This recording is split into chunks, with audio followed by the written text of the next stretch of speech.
Untuk seorang pemimpin yang cakap ini kan perlu juga kita dapat wejangan lah dari Amang Rohaniawan, Amang Sinaga. Cakap ini kan memang tidak dengan tiba-tiba ya. Ya. Iya. Jadi ini akan kalau konteks aslinya, carilah di antara kamu pemimpin 10 orang, pemimpin 100 orang, pemimpin 1000 orang, dan seterusnya yang cakap. Jadi yang membuktikan dia cakap, yang menyatakan dia cakap bukan dirinya, tetapi rekam jejaknya, rekam jejak di Aktual kehidupannya disaksikan, dialami oleh umat itu sendiri.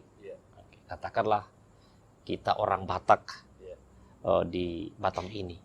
Jadi tidak ujuk-ujuk cakap itu muncul.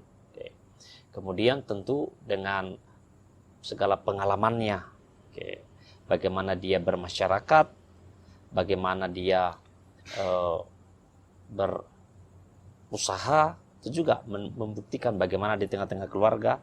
Jadi cakap ini dalam arti sangat luas. Dan ini menjadi sebuah nilai yang tidak boleh ditawar, karena kalau berani orang Batak untuk menawarkan yang terbaik dari mereka, ini kan nanti akan dinikmati oleh banyak orang. Itu tadi mendatangkan kesejahteraan di kota ini. Jadi dia dari tengah-tengah Batak bukan hanya untuk orang Batak, tapi untuk semua. Ya.